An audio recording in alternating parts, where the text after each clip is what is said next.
Hi everyone, I wanted to share this new journal with you. This is for a swap on the Junk Journal Junkies Facebook group, and it's was to be a shabby chic theme. The journal had to be 6 by 4.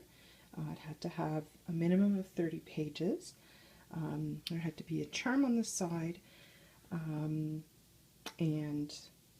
I think that's it. So I have used a printable kit that I got on Etsy. It's called Shabby Roses, and the shop is Seneca Pond Crafts.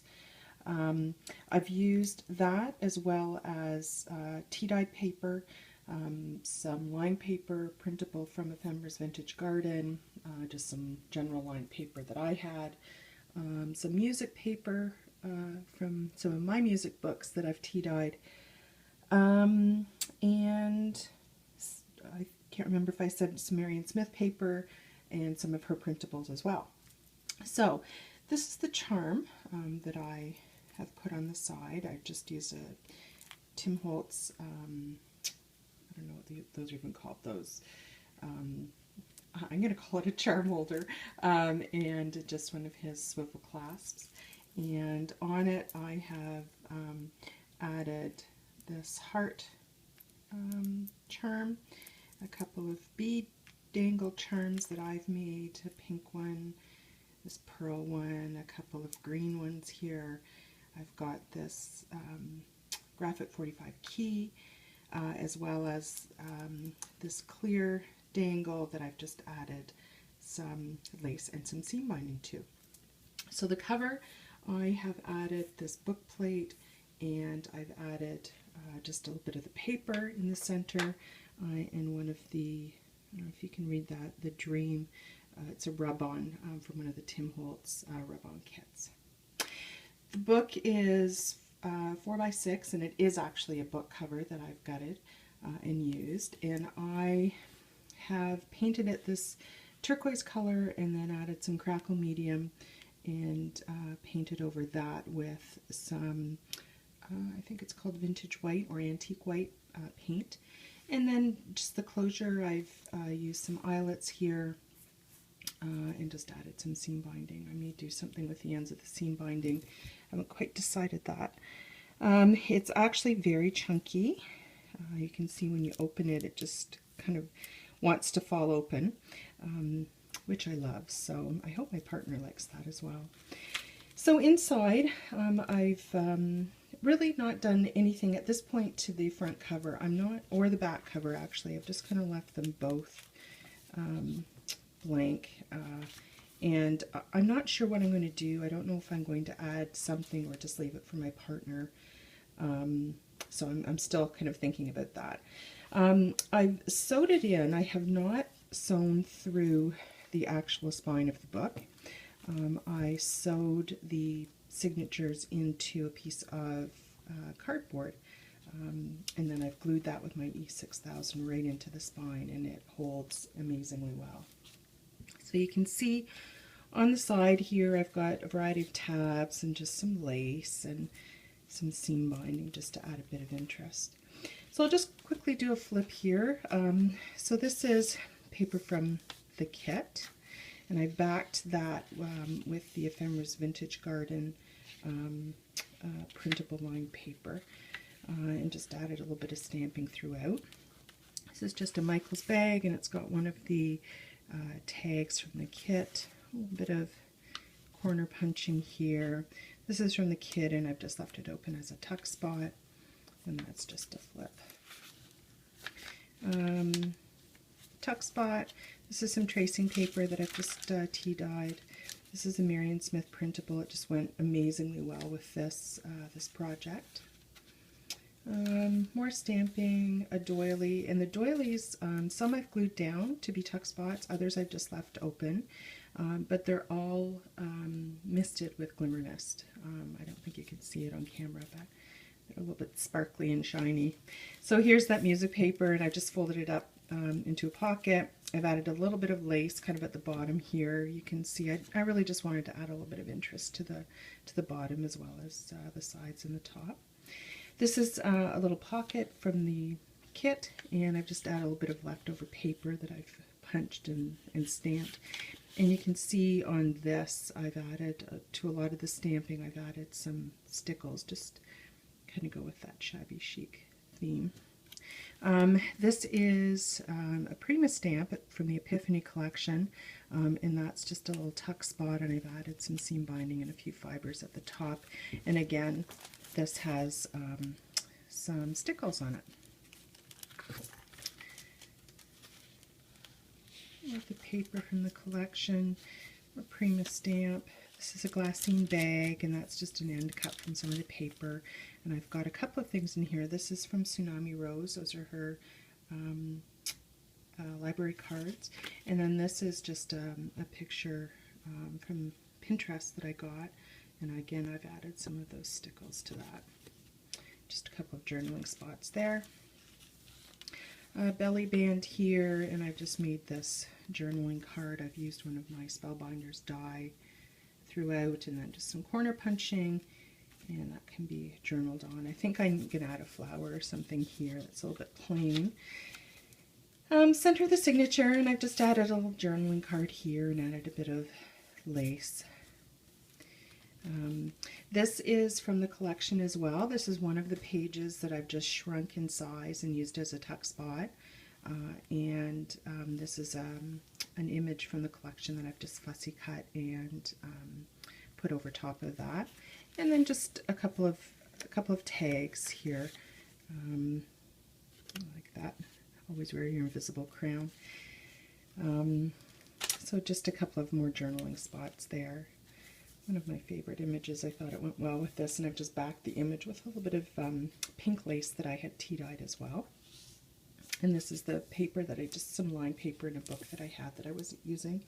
And I thought the coloring here went really nicely with this whole theme.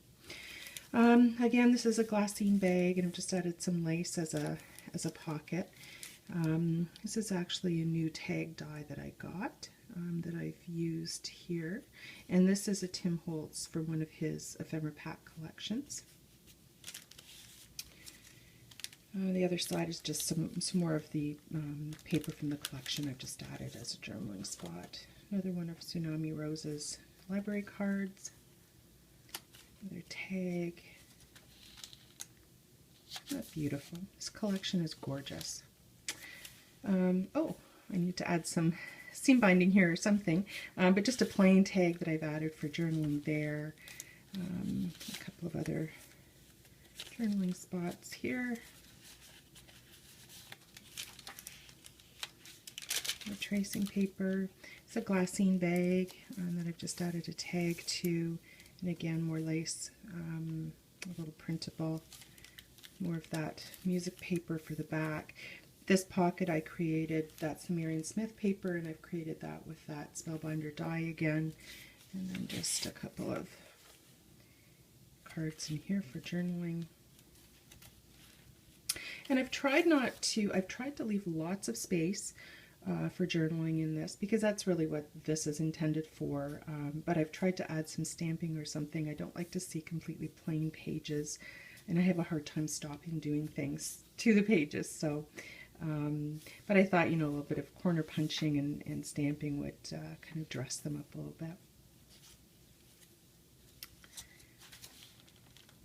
Again, it's a little tag here, a little butterfly that I've put some stickles on. I don't know if you can see that, and some fibers and some seam binding, and there's a little tab there. This is from the kit as well, so I've used that as a tuck spot. Couple more tags and so on. And this really isn't shabby chic, but I just really like the picture, so I just added it as a journaling card. And that's an end cut.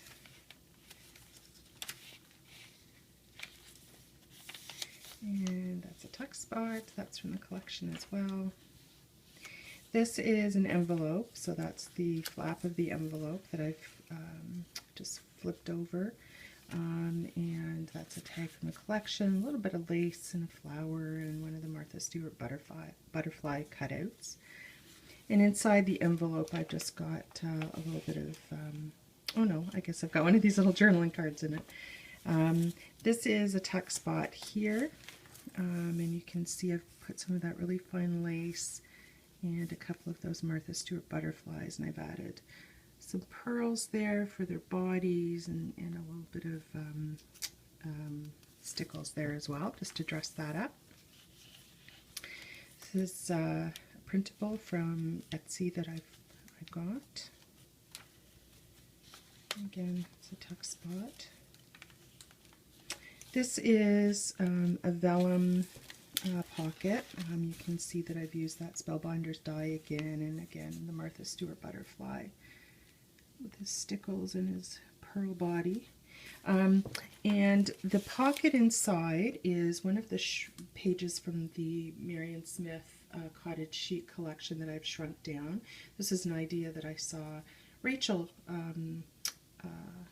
from Rachel's Jazzy Creations use a few videos ago, so I decided to try it, and I think it looks great with this theme. And then I've just added one of the Marion Smith cutouts as a tag there.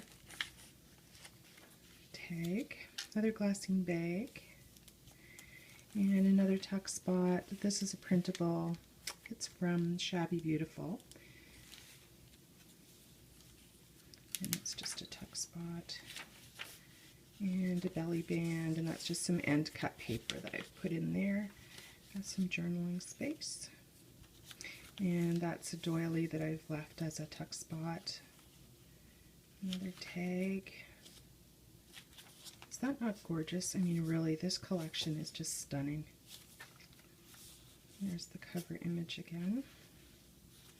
And this is Marion Smith paper, and I've just left it as a tuck spot, and I've just cut out the butterfly here at the bottom.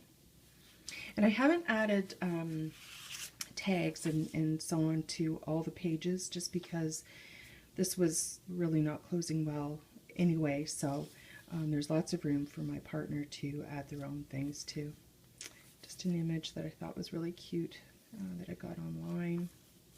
Another tag, a doily, a tuck spot. And this is one of the square and this is one of the square envelope, square doilies that I have that I've tea dyed. I folded it into an envelope, and then I've just added some of this end cut paper.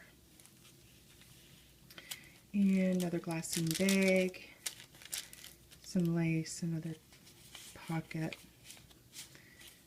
more tags, tuck spot. It's from Femmer's Vintage Garden. I've done the same thing as I did with the other pocket. Again, just more tags and tuck spots here. And this is left open at the top as a tuck spot. Tags or banners from the collection, and that's just a journaling card I made to go with it.